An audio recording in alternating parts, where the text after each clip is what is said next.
want to talk about it right now? Music? Yeah, we can talk. This is the Stomp Strong Show with Saad Aziz, and I am Stomp from Stomp and Customs. And this is our first show where we're going to hang out and talk for an hour or so about really all kinds of stuff and whatever comes up. And we became friends recently. I believe about 8 months ago, maybe. Yeah, I think so. Maybe about 8 months, right? Right.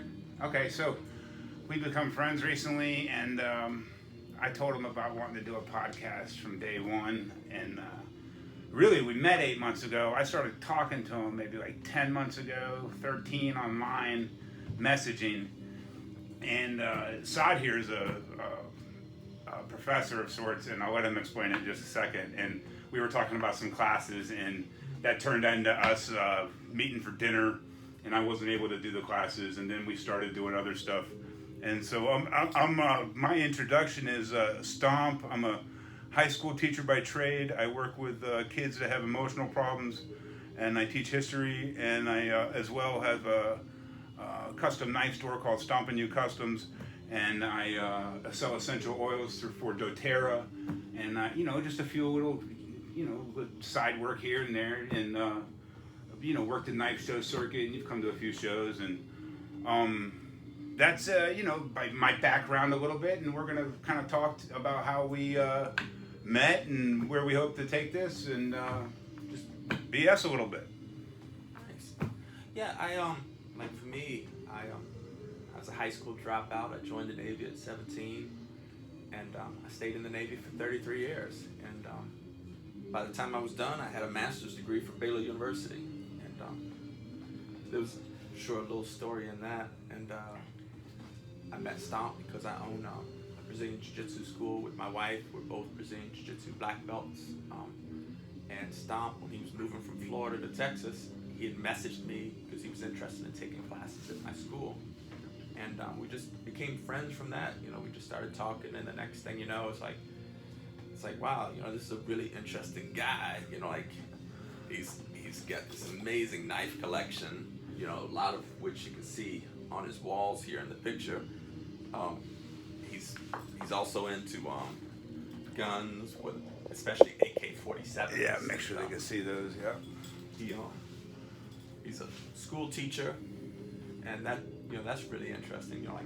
How did he go about coming through his childhood and getting his college degree and deciding I'm gonna be a school teacher. And then plus Stomp is well known as being a bouncer in bars, so it's not every day you meet a school teacher that is also a bouncer.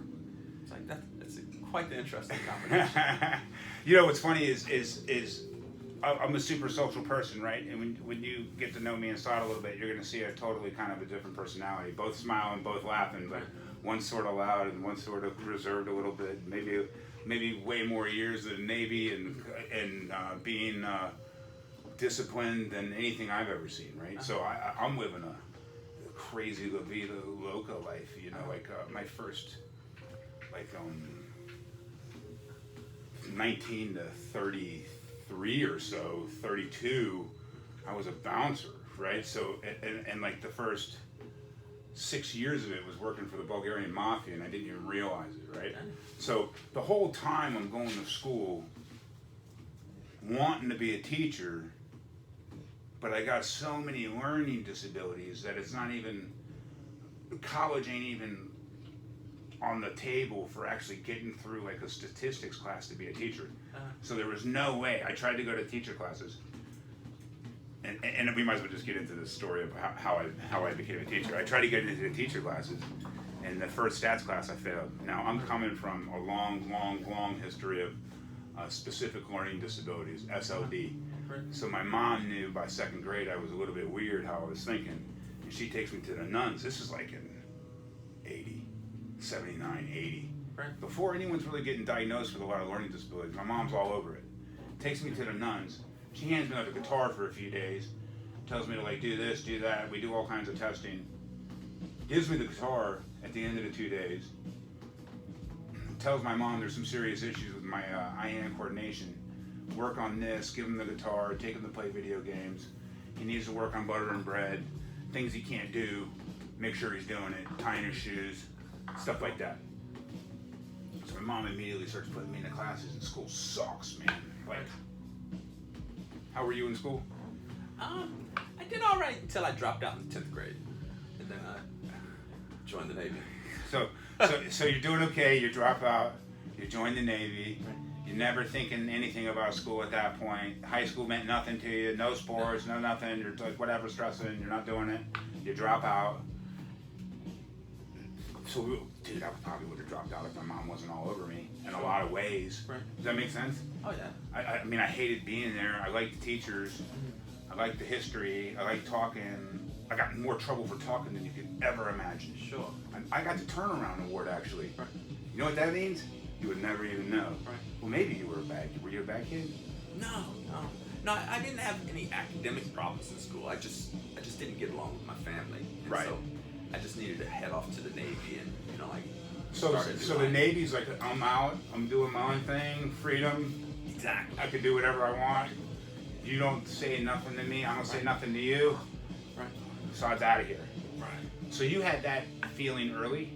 Yeah, like I needed, to it just wasn't gonna work with me in my family atmosphere with my parents, and so I just needed, like the Navy was like, it's not just a job, it's an adventure. That was the motto back then, and like they weren't kidding. Like here I was at 17, going to places like What Ireland. year is this?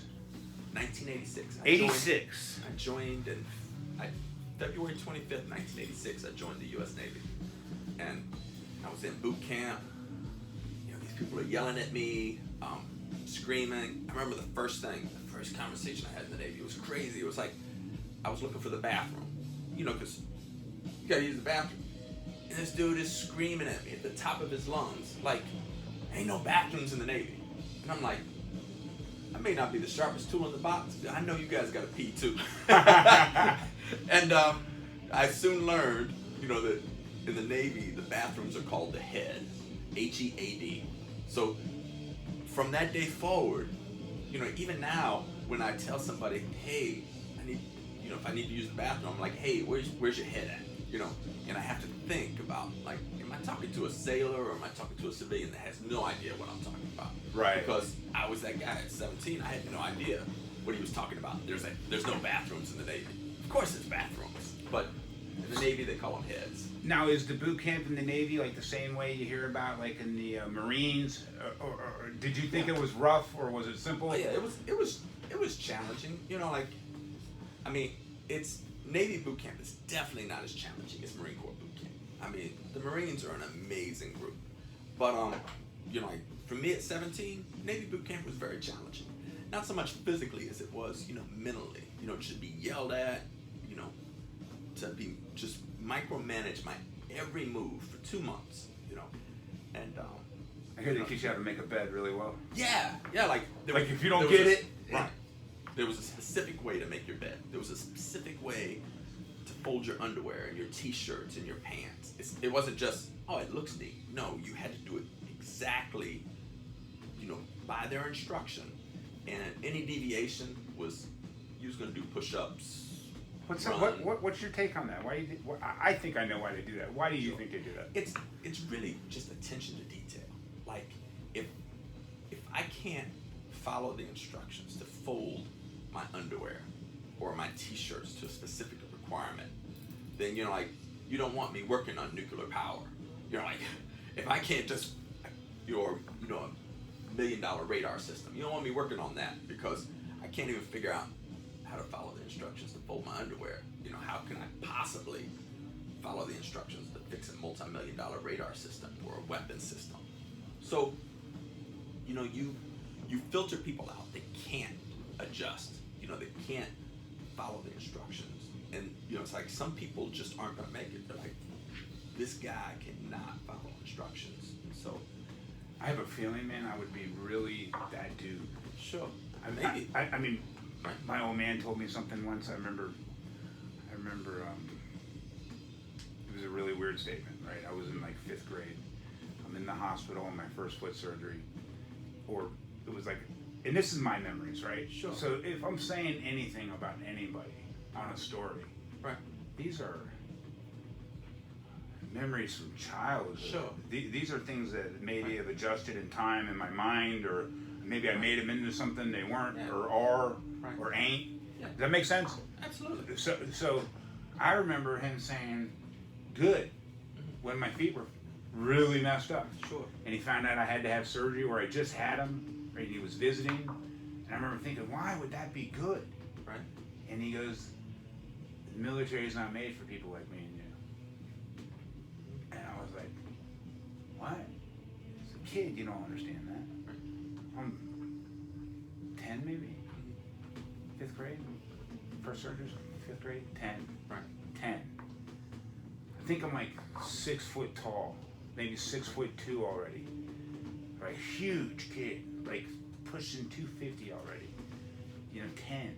Hearing this from a dude who was real big too, and I'm like, he don't even like me in my mind, Right. I'm like, what's that mean? Because this is the most pain anyone can be in, right, in my little 5th grade mind. Sure. But he's telling me a lot more about what you're saying. Right. I think. And it's definitely not for everybody. Like, even if I think he's smart in that way. maybe 10 year ago, I had a conversation with my son, and he couldn't understand why I would let my boss just verbally abuse me, even though I could easily destroy him. I mean, my boss was overweight, he smoked a lot of cigarettes, he was in terrible physical shape, and I'm a Brazilian Jiu-Jitsu black belt. This guy would be cursing me at work, and easily I could just stop and crush that guy's soul, like just be done with it.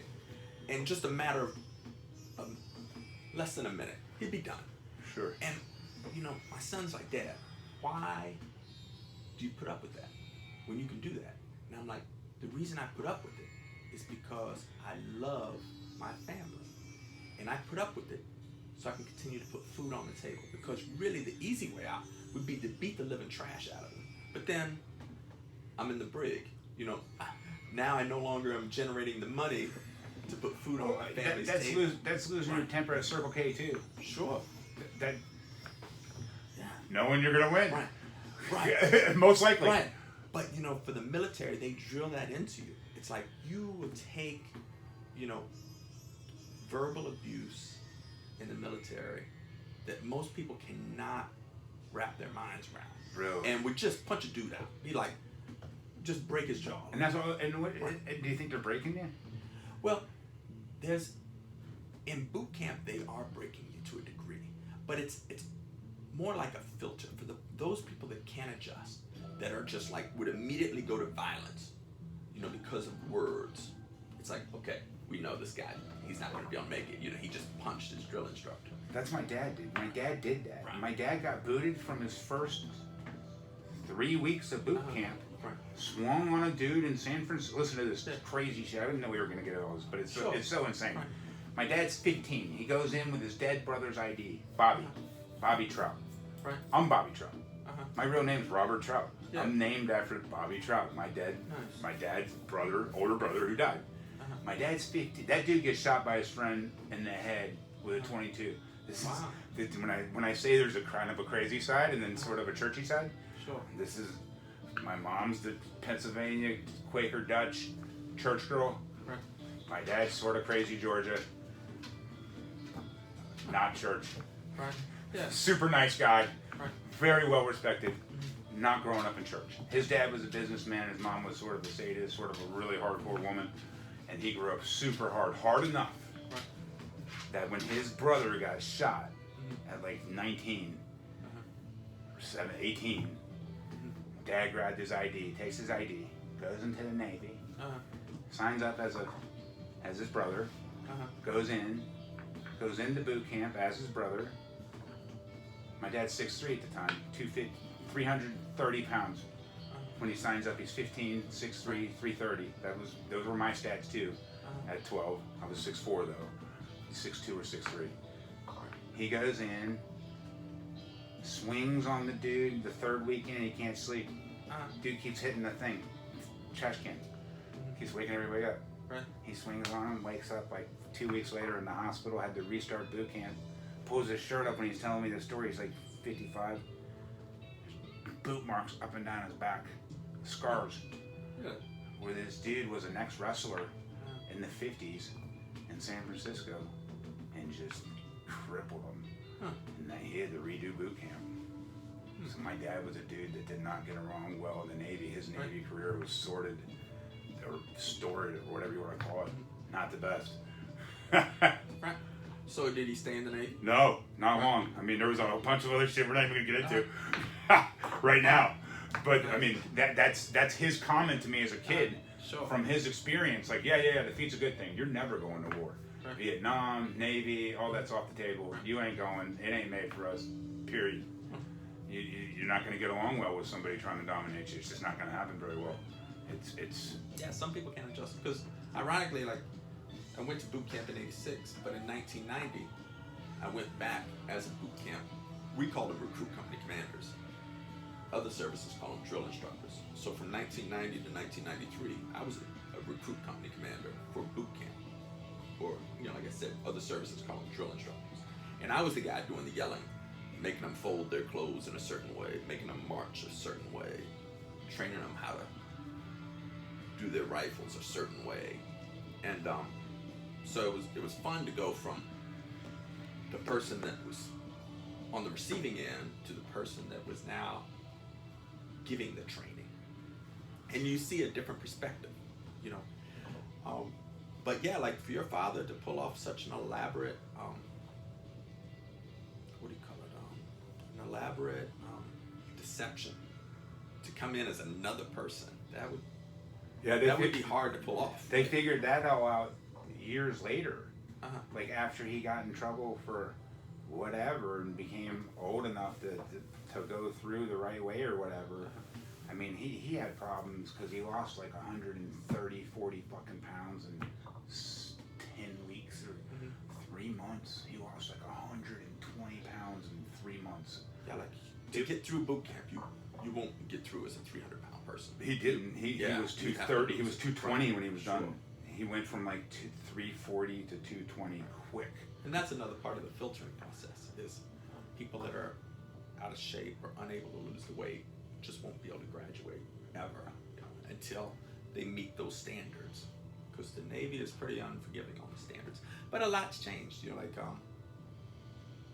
I'm talking about like the things that I knew from my experience in 1986 to even training those recruits to where maybe when your father went through in the 70s or the 60s, it was a different thing because back then they was drafting people. So right. It wasn't, from my experience from 1986 on, it was all volunteer force. People were there because they wanted to be there or they agreed to be there. Where in the 60s and 70s, people were there because they were required by law to be there. Sure. And many of them didn't even want to be there. Well, I think he wanted to be there. Right. I think he had no idea what it was. I think he grabbed that idea and that was the way out. Right. I mean, he told me a couple of stories when he was about him growing up, and none of them were good. I mean, he was raised by a mammy of the sorts that took care of him, like a black lady that was in our family for generations and generations and generations from southern Georgia, from all the way down the line, right? And she stayed in our family and raised those 4 kids, I believe, 3 or 4 kids. Wow. And when she died, he actually carted me to Georgia to meet her before she died on an emergency weekend. He was bawling the whole weekend. I'm sure. It was this lady who was in a hospital bed at her home, and he just broke down and wept. Wow. He shot himself in the butt once when he was like a 10-year-old or something. I don't remember the age. And it would have been so bad at his house. It went right through his butt cheek. Top and bottom. His friend tackled him with a gun. He hated guns. He hated that I liked him. He hated it. His brother got shot with a 22. He shot himself with a 22 on accident. I think he was worried about me. He sort of knew my personality a little bit. He's like, okay, Some people in my family are crazy, some people aren't. He was pretty normal dude, really. Real smart guy. Always played chess, always had 5-6 books a week. Very, very smart dude. Very, very well loved by his third wife, Susan, my stepmom. If it wasn't for her and his relationship, we wouldn't have the relationship that we did have, right? She was so critical, right? So when I think about people raising me, it's not necessarily him, it's her. Sure. Right? Me and him are always fighting and arguing growing up, and she's always getting along with it, you know? I'm not sure what my point was, but you remember the stories he's told you. But dude, his mom had it so hard for him that lady told him, she goes, listen, you shot yourself in the butt, but I'm telling your mom you got in trouble when you're serving the dishes for the next 2 weeks. So during dinner you don't sit, she won't know about it. So he had to serve dishes and eat on the side because he was in trouble with the mammy. So mom wouldn't know he shot himself because she would have done something to hurt him. That's how bad it was at his house at 15. He takes the dead ID. So whatever I say, there's ways to look at it, right? There's my perspective as a child. Sure. Then there's my perspective as a dude going, holy shit, man. When I was 15, my childhood was amazing. There's no questions that I was never not surrounded by love. I would have loved for you to meet my mother, man. Right. She was a saint. She worked like 2 jobs her whole life, but it was always on me. Like my mom's like, this is my whole life. You're bigger than everyone. Right. Be nice.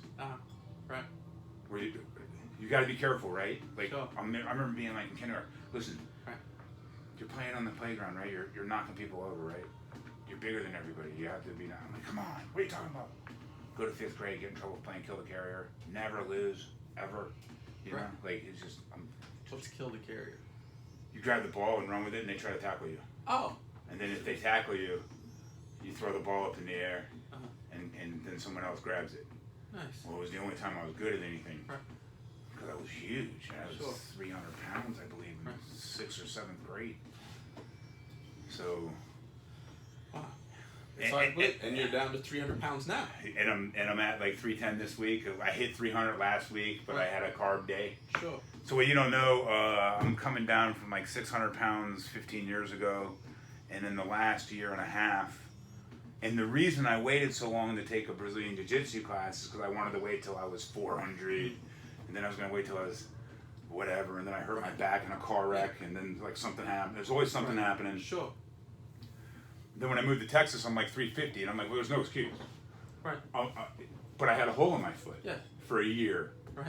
And I'm like, okay, well, and Saad's like, I can't train you with the foot. You got to heal up. Yeah. Because we tried it the one day, and I bled everywhere. Right. Craziness. Yeah. Tried, and so yeah, at some point I'm like 300 pounds, 6th grade. I'm probably 400 by the end of high school. I'm 600 by the time I'm 25. And you spend the whole time trying to come back. I was an alcoholic the second I drank beer when I was 13. Dang. That was every weekend from 13 to 18. By 19, I was every night in the club, 3-4 nights a week. I was full-on alcoholic by 19, 5, 6, 7 days a week. Right. Wow. Drank every night, even including teaching, honestly, for the first 7 years of my career. What made you want to quit drinking? I had no plans on quitting, man. Not one. I went to work for a month with a super amount of pain in my stomach. Right. And you don't eat much when you're drinking that much. Sure. I'm drinking a shit ton every night. So I'm like, I had just gone through a divorce a couple of years before. So like a bad alcoholism. And when I mean bad alcoholism, I mean I drink every night. I don't mean I'm getting DUIs. I'm not going to work. I'm not fighting nobody. Right. I have what they call a functional alcoholic. Absolutely. I have no arrests, no nothing. I'm a teacher. Right. Sure. You can't be and have any controversy. Sure. So nothing like that's going on. But I am at 7 o'clock housing it until midnight. Right. And I mean the equivalent of probably 30, 40 beers a night with whiskey and whatever it is. It's just super easy. I'm 600 pounds. My tolerance is, and I worked at a bar 5 nights a week, 3 nights a week, no matter what. no matter what, 3 Yeah. nights a week. Sure. I'm talking about for 12 years. Sometimes 5 nights a week. Right. You're getting paid to drink. Free alcohol. Right. My whole career till he. So did you work as a bouncer and a teacher at the same No, time? the day I got the teaching job, I quit bouncing. Nice. I went straight from the classroom, straight from the bar to the classroom, and then then I just switched my hours and switched my times. Yeah. Didn't get nearly as really when I used to party back in the day. I was real crazy before I was a teacher, Right. and then I sort of maintained. And then when your tolerance is maintained and gets so high, it's insane. So Sure. I'm talking about like a real alcoholic every day. I'm not talking about morning. I'm talking about, oh, it's just whatever. It's only $10 a day, but it's $10 in Steel Reserve a day. Yeah. That's 3 beers every time you have one. Every one of them. This is every 16 ouncer. Go get one, just to experience one. Right. Drink half of it to get the feel. I know you like to have your beers at the end of the night. Sure. But never bad beers. But I just want you to drink one. If you take one, Oh just my gosh. to see how lit it is. Right. Why it's that cheap? It's designed to be crack. Yeah. You can buy it Right. for $8 a day. It's what every wino drinks on the side of the road. Anybody that is a cop knows exactly what I'm talking about. This Sure. 211 stuff is in every crime, Uh-huh. every report. 211 Steel Reserve was smashed on the guy's forehead. Nice. I swear to God. I would. In fact, the guy I bought it from used to give me a deal because I bought it every day from him. Clockwork, no matter what, Yeah. right? Weird story. Every day I buy beer from this dude for 3 years. I live in the craziest spot in the hood you could ever imagine. Right. Rent was $250. I lived with crackheads. Rent included everything. So you're living. It's like prison, right? You're sharing a kitchen and a bathroom. Yeah. A dude's next to you, Right. and then there's 3-4 dudes up top with their kitchen bathroom. Everyone's paying the same dude $250 a month. He's got like 12 people in it. Huh. Most of them are crackheads. Right. I'm a teacher. I'm like, fuck it, I'll live in the hood, it don't matter. None of these people bother me, period, until they bother me. Sure. I don't care if you're a crackhead, as long as you're not. And are you 500 pounds at that point? Yeah. Oh wow. Yeah. That's a good reason not to mess with you. Yeah. Dude, I'm crazy. This is before the knife shop, but I'm all gunned up. I'm crazy dogs everywhere, like still 2 Rottweilers, or an Argentine Dogo and a Rottweiler. Oh, wow. I'm on 5th Avenue South, 24th Street, St. Petersburg. It's insane. Go look it up. Huh. It's still sort of insane. It's kind of gentrifying coming back. Teaching at this school in Tampa, the specialty school. Spending $250 on rent. The rest I'm saving to buy a house. It took me 2 years. Right. I saved up enough money to buy a house. Bought a house in a nice neighborhood in the most stable area in St. Pete as far as elevation goes, because St. Pete always floods, and dead nut center of the city, so I could be at every beach. Nice. So I love to go to the beaches, right? So then when I bought that house, I moved out of the hood, and I had the craziest stories ever for 3 years. I lived with a guy named Monkey Mike, a guy named Jesse, all kinds of people. Right. I had a guy named Vic upstairs. The most scared I've ever been of a dude in my life was a 135-pound crackhead named Vic. Huh. Vic Wheat, no, that's a guy from high school, I won't say his name. Vic Baker, not Wheat. Dang. Vic Baker, dude, so fucking scary. Dude, crackheads will do crazy. I was like, okay, I gotta go. Yeah. Vic got arrested for stealing Ferg's golf cart about 2 weeks before a house deal went south on me because I was trying to leave no matter what. This little 120-pounder had me so scared I was buying a house. Dang. Swear. That's how scared I was. Swear. He was like maybe 140 tops because I knew I was gonna have to kill him. Right. There was no dealing with this dude. There was no talking to him. There was crazy's crazy. Right. So that's when so I gotta buy the house. House deal goes through. Vic steals a cart, golf cart, goes on a trip for like 6 hours downtown St. Pete. Finally gets popped by the cops because they figure it out. Ferg figures it out, calls it in. Vic goes down for like his 15th time to prison or whatever. I breathe. Right. And we got some new roommates upstairs that were just like some Rastafarians. Nice. Normal, not crackies, Sure. as far as I know, Right. or at least they weren't doing cracky stuff. So I stayed for another year and a half. The market bottomed out. The housing market, I bought in 2008. The housing market bottomed in 2010. So I got a house that went for 200 for 118, bought it, and now we're back to 200 in 2020. So that was like 13, 14 years ago. Me and Beth, when we got together, obviously my better half, when we married, we sold her house, got together and paid that one off, and that's under a rental to a dear friend of mine named George.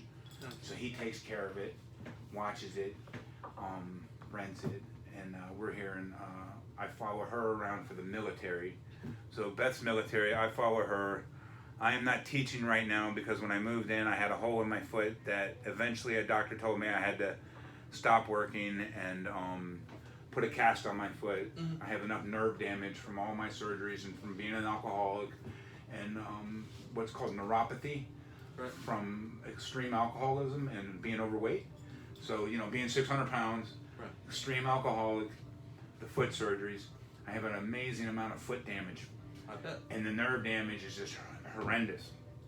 So to explain to the people, this, I put a cast on for 12 weeks.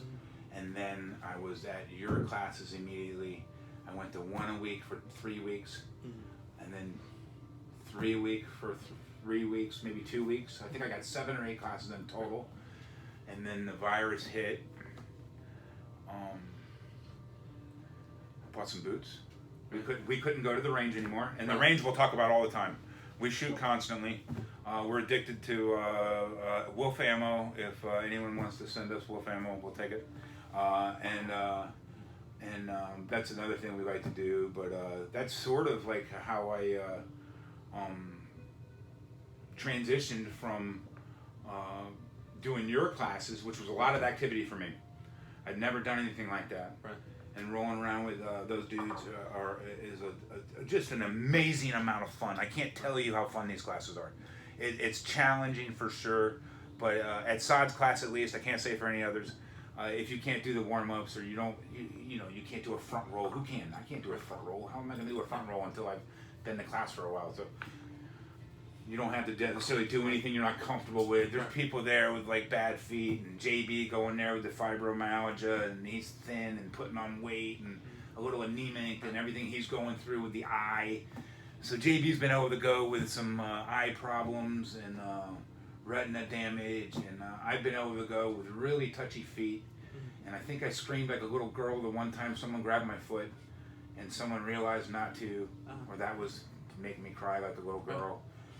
And I mean, it was just a great intro to me, man. I mean, I've been dying to do this since '91.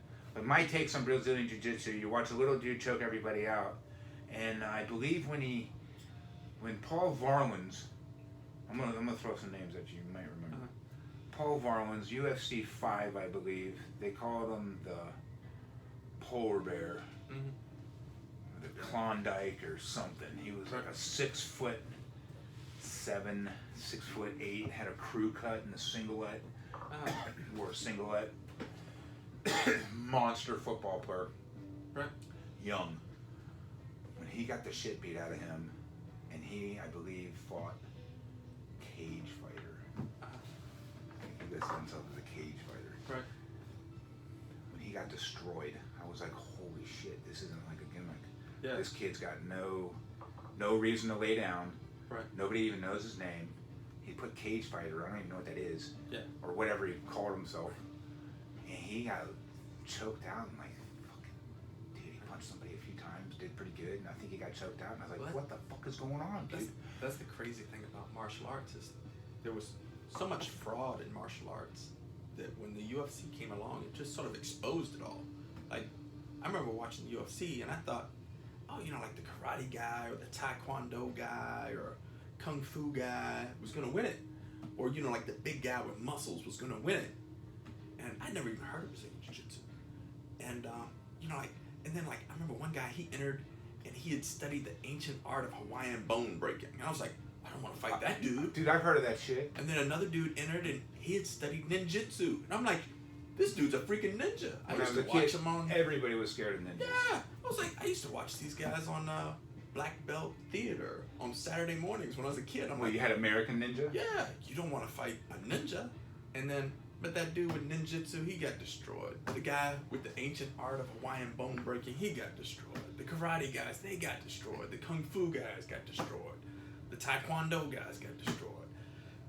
And then you have this little dude, this Hoist Gracie, you know, who weighs about 170 pounds, and he couldn't have been about maybe 19 or 20 years old, and he's whooping them all.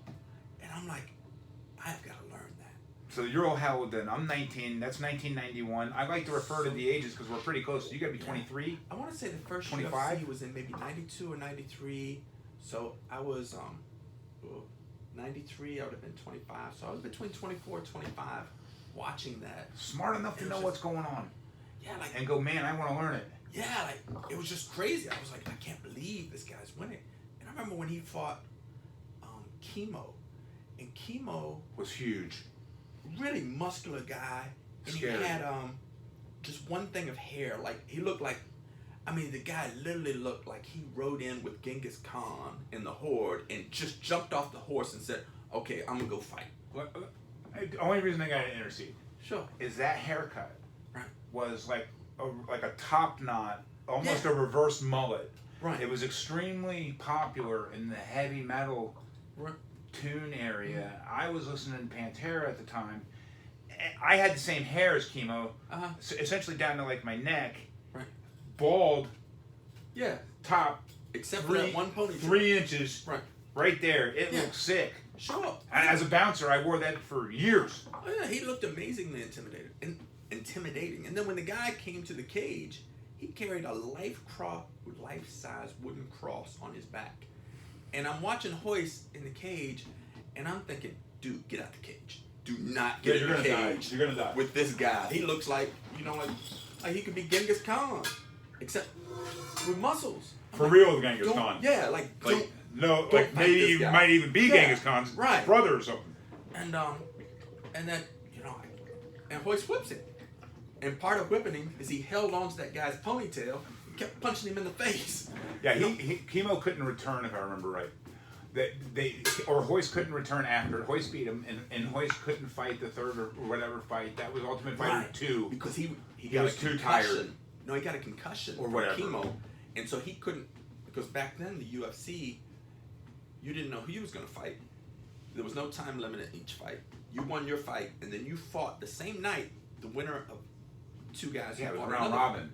So to win the UFC event, you had to fight 3 or 4 fights throughout the night, and each fight was no time limit, no weight classes. It was like, just go. And I could not believe this little guy was whipping everybody. I was like, man, I've got to learn it. And then years later, I went into an MMA school, and I already had a black belt in Hapkido. What is that? It's a Korean martial art.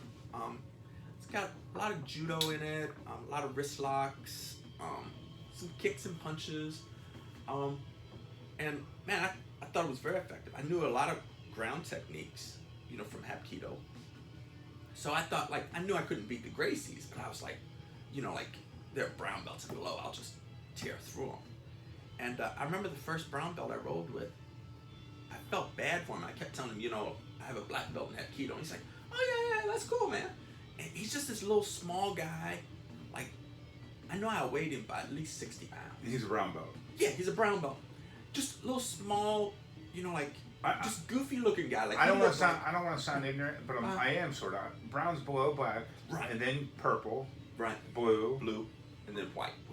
Okay, I didn't know. Okay, no green. And then, yeah, we give like green belts to kids, but like for adults, white, blue, purple, brown, black.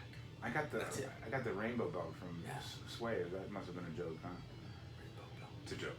Oh, so yeah, like so.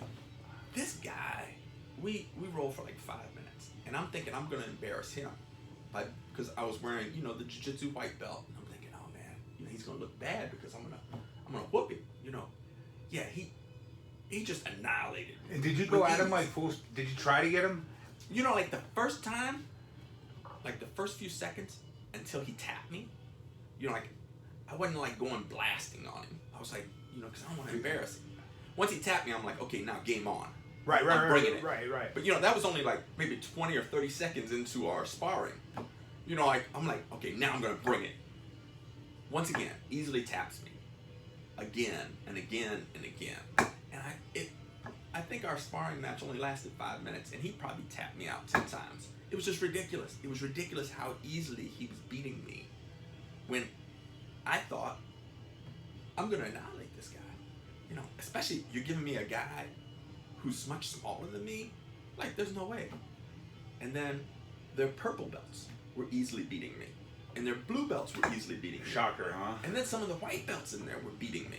I'm like, what is this? And you've been training regular for a long time. I boxed in the 80s. I did Hapkido through the 90s. You're in the Navy. You're always kind of staying in shape. Right. You're in work shape because you got to be in shape. I believed I was really a tough guy.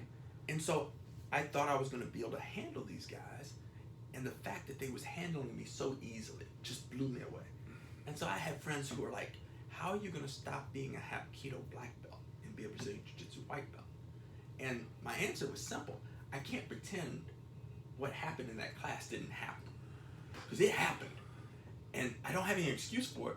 And I can't go tell people like, hey, do Hapkido, this is the only defense you need to know, when I know these Brazilian Jiu-Jitsu guys will cut through you like a hot knife through butter. Just easily.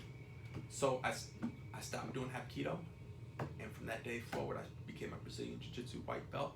And then... What year was that?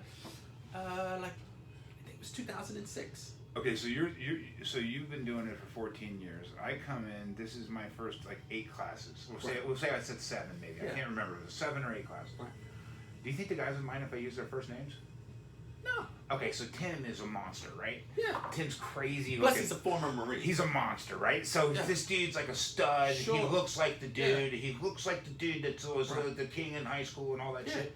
Got a he's a good looking dude. He's a stud. I'm like, okay, he's like super he's like, grip here, be nice. I know he's gonna kick my ass, right? Sure. I'm 47. Uh-huh. I got 13 years of bouncing, right? But it's been I've been teaching for 15 years. Sure. It's been a long time since I've done anything like this, other than dicking around, partying, not drinking for the last 8 years, right? So 7 years. Before I'd get crazy every once in a while, but no, nothing insane. But sure. Okay, so Tim's killing me. Right. I'm watching. I'm learning. I'm enjoying class. Mm-hmm. I'm trying to get through the end of a few of them. I'm thinking I broke my shoulder after the second class. I was trying to tell you about it. I was like, I fucked up my shoulder. I was like, okay, it's done. And what it is me just posting to get off the ground. 600 times that day. I never did before. Right. The 600 times the day before I didn't do. Sure. So I'm dying the first few, and then the second one hurt. The third one was fun as shit. I don't know if I was just a little bit less tired. Sure. I stopped trying to do the intro. I just you told me to just do this and do this and don't worry about that. Sure. So now you're limiting me. I see Trey. Right. Trey's big. Yeah. So when Trey first started training with me, he was about 450 pounds. Now he's about maybe 380. So Trey's 6'5", easy. 6'6", 350, was 450, purple belt, been training for years. I've only seen him in 2 classes. Saad's been talking about him for 8 months on the phone. Right. And, hey man, this is no problem. Saad's always telling me, no problem, this is going to be simple, it's easy. It's always simple. No, when you're ready, when your first month's free, come when you're ready. I got the gi, there's no excuse. Right. I got the gi, he's even got the fake skin, the wife is a nurse, I'm bleeding everywhere the first day, everywhere. I'm talking 75 feet and across, I'm bleeding, trailing it from my feet. Right. So they're making it simple. Yeah. 3rd class doesn't hurt. 4th class don't hurt. 5th class I learn a Kimura. No. The Ezekiel joke. Nice. 4th class I learned the Ezekiel. Now I'm thinking about 12 years of bouncing, leaning on dudes, not on a window. I could have just you just done. You're so. Good night everywhere. Night. choked out dudes everywhere in St. Peter, all over the place, just fucking bodies falling everywhere, right? So I'm laughing my ass off, dude. 4th class, I'm like, dude, I could fuck up. Yeah. This is like 2 seconds. Tim's showing me, and he's adjusting. The one guy's like, listen, you're not gonna have a gi. Grab your elbow. They're saying that because I'm always asking, how does this go in a real fight? Yeah. Because at the end, I'm stabbing somebody if I have to. Sure. I'm scared, right? So I'm assuming I'm losing to everybody. So the end game is me not losing. Right. Period. Yeah. In this world, my world, right? I'm not used to like a competition, nothing. So Tim always helping me out, like, how's this end and how do I really end this? I'm always trying to figure out how to end the Kimura. Right. You do the Kimura. We practiced the Kimura the second day of Get Out. You show us how you escaped from that dude, and you mentioned something to me that you won't realize how it struck me. In the class, you mentioned fighting a 6-time world champion 6 months ago. Right. And you had a Kimura on him, and he did this. Right. And I go, 6-time world champion? I'm like, holy shit, my best friend out here is a ninja, but not really a ninja. But the guy still beat me. But he did beat you. Yes. Right. But my point is, I didn't know you were fighting 6-time world champions till that time. You don't say nothing about it. Nobody says nothing about it. You don't say nothing about it. I don't know the pedigree. I just know you got this badass school that I like going to. Nice. And then like, okay, so then I get to hear the stories and you're going to Brazil and you bet your ass I might be in Brazil next year, and I totally plan on turning 50 and destroying the Masters division with the biggest, craziest beard you ever seen. So this is exciting for me. And for what you don't know is I sort of like helped Saad get hooked on like shooting AK-47s, and we're going to talk a little bit more about that probably at some point. But I sort of like taught him something, and now he's like teaching me something, and I'm paranoid by nature, totally. So this is going to be good for my head, and like not just sitting in my little manhole here with everything around me with all the locks and everything. And I mean, this is what makes me feel good, like, because you know we'll get into like why I'm paranoid and stuff in the future, but I think it's good. And you know, like I think when you talk about the philosophy of like what men have always been, especially in ancient societies, we're warriors that have to be able to take the fight and win it wherever it goes. So I meet a lot of guys who are like, well, I'll just shoot them if something happens. Well, what if they get a hold of you before you can get your gun out? Now you're not going to shoot them. You're getting ready to take a beating if you don't know how to fight. The same thing, if I'm really good at fighting with my hands or fighting on the ground, what happens if he has a gun and I don't know how to shoot or I don't have a gun? So I think to be a total warrior, like you got to be able to do your hand-to-hand fighting, whether it's stand up or on the ground. Knives or an axe. You should have some knowledge about like, okay, what if the fight needs to go here? What can I do?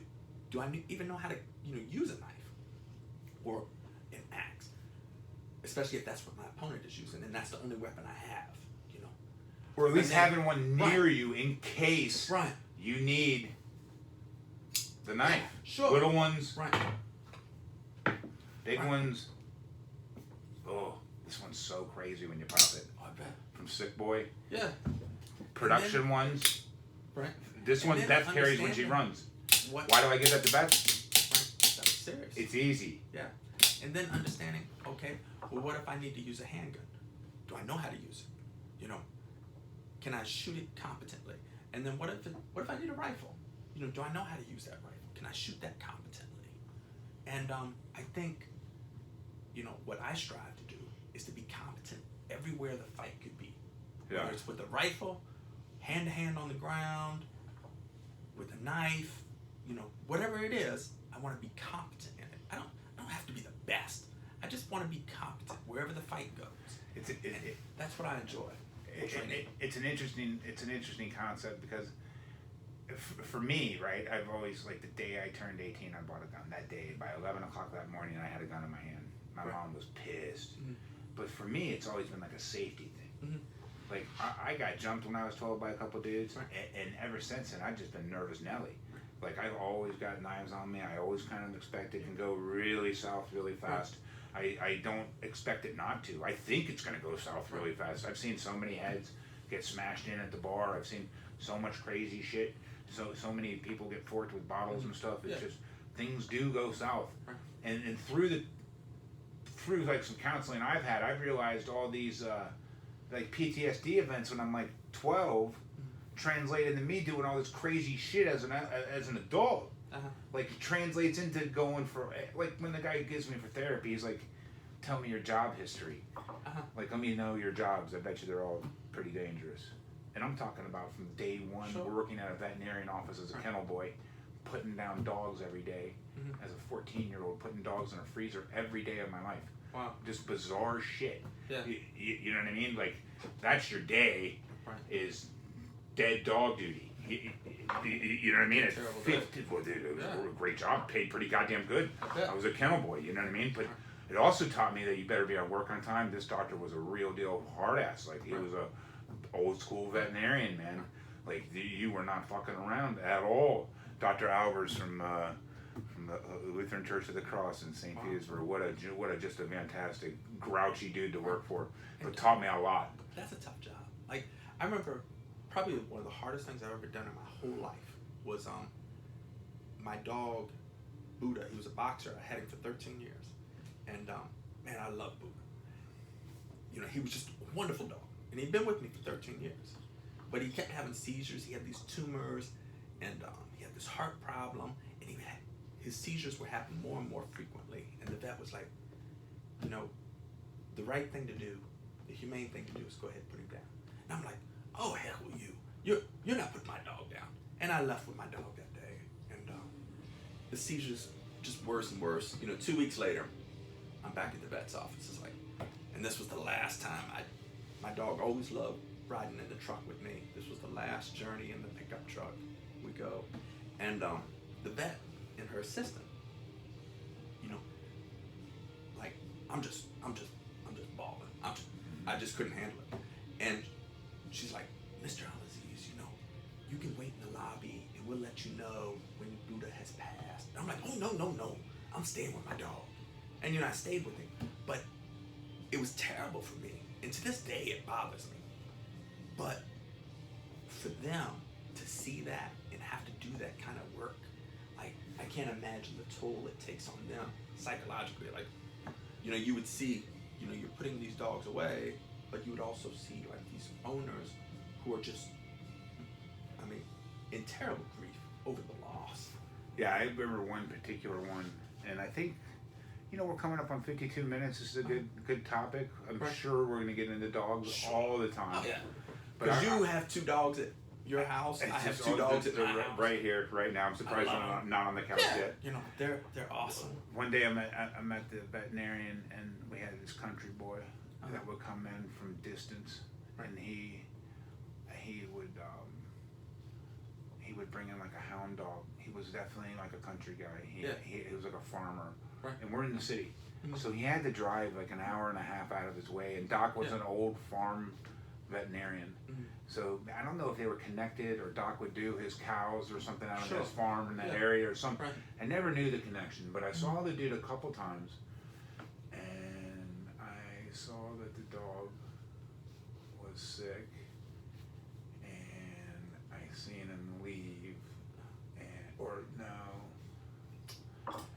he comes back with his family, the whole family, to pick the dog up, and he pulls up to the back, and I gotta take the dog out of the freezer, or wherever the dog is, and I hand him the dog, and I had never seen a man, like a man.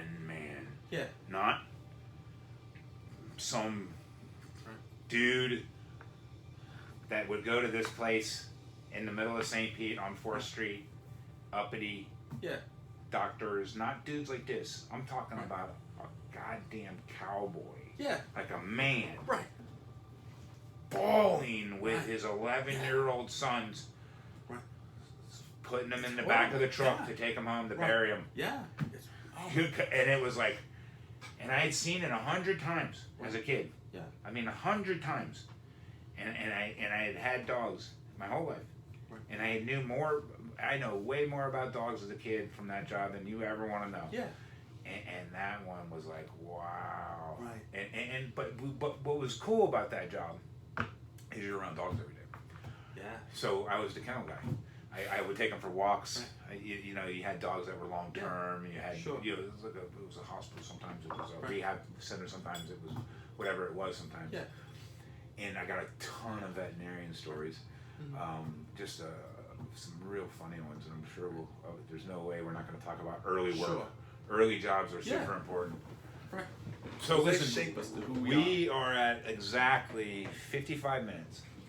What do you think about the first one? I think it's cool. I think it's gonna be a fun conversation that we're gonna have once a week, and I think what'll be unique is we are two totally different people. We have very diverse backgrounds, but at the same time, you know, we click. Yeah, you And- got along yeah. instantly. Real quick.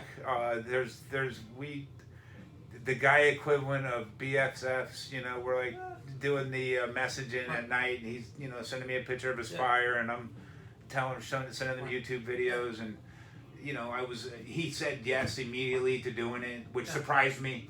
Right. And yeah, I think we're gonna have fun with this, and we'll figure out lighting and recording, and it'll do nothing but get better. I mean, for And sure. I think, we'll talk about everything, things that we have interest in and expertise in. It could be dogs, it could be home security, self-defense, teaching at school. Yeah. You know.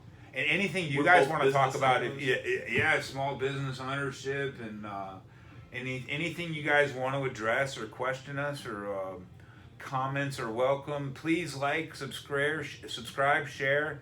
I think we're going to call this Stomp Strong Stories. We are planning on bringing in interviews. Yes. I have Father Steve Renaud coming in from the Warriors Way Project in at least 2 weeks, and maybe 1 week, and he's going to be discussing his foundation where he takes veterans and they walk 18 miles a day for 120 miles to Santa de something. Right. Some statue in Spain that Catholic people walk to. Matter of fact, I'll bring in people from the We Defy Foundation. Oh, okay. So Saad's repping the We Defy Foundation, and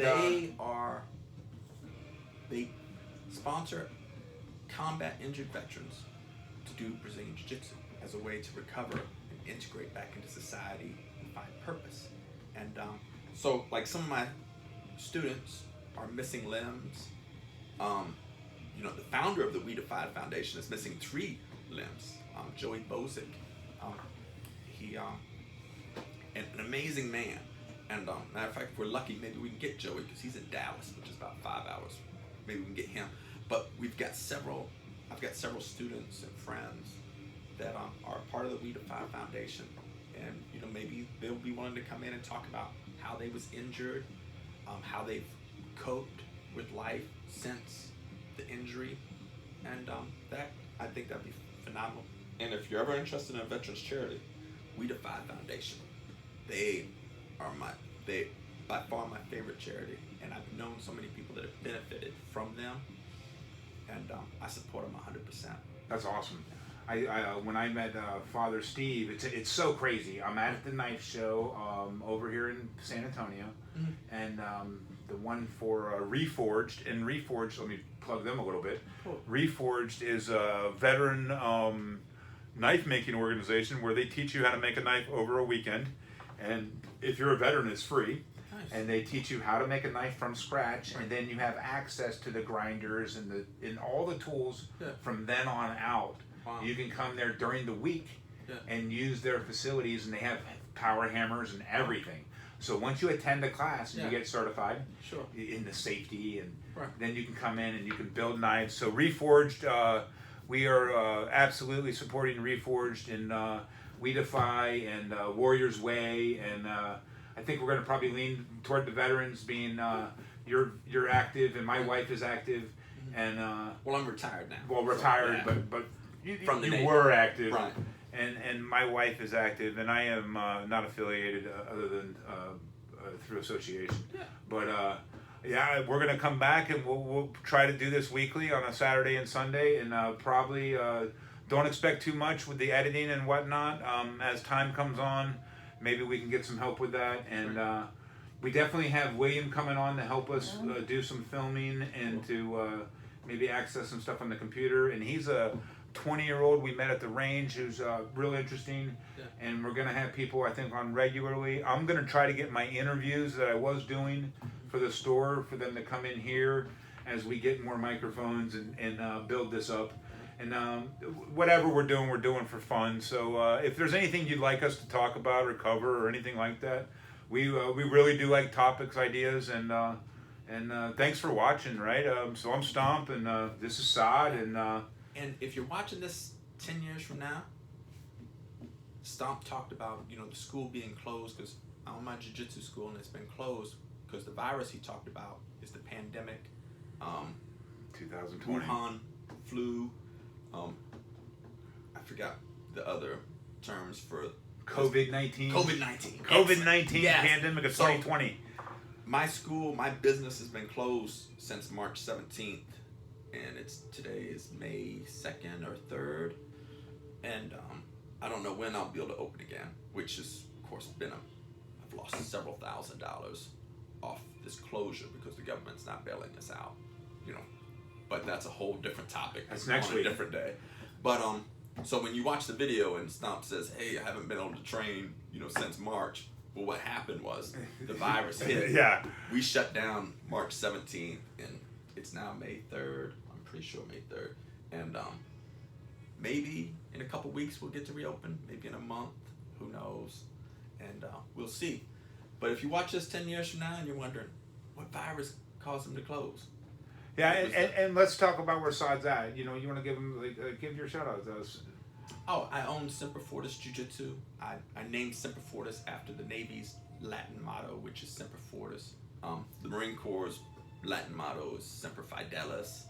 I think the Coast Guard and the Army share Semper Paratus, I'm pretty sure.